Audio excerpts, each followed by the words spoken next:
A deeper global game is unfolding that only becomes visible when you connect energy policy, geopolitics, and finance into one system.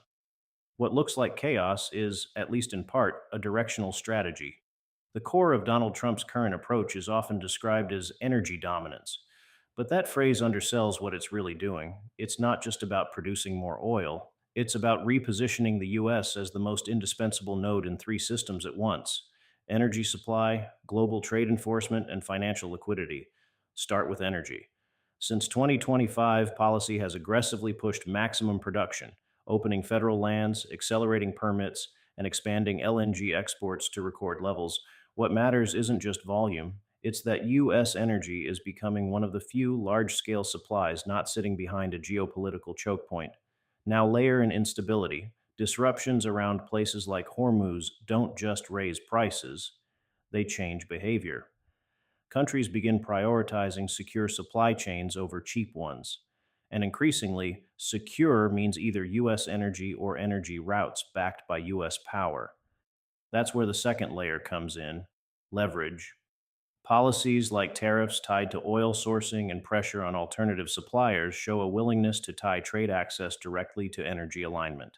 At the same time, allies, especially in Europe, are already becoming structurally dependent on US LNG, with a majority of imports now coming from the US. So energy dependence starts to translate into strategic dependence. Then comes the financial layer, which is the least visible but most important. Once energy flows are priced and settled in dollars, countries accumulate dollar balances by necessity. Those balances don't stay idle, they recycle into U.S. financial assets, primarily treasuries, because there's no other market with comparable depth and safety. This is where the loop closes. Energy exports create dollar demand creates treasury demand. Treasury demand finances U.S. deficits at lower cost. That funding sustains the military and infrastructure that make U.S. energy and trade routes reliable. It's a self reinforcing system. What's different now is the context.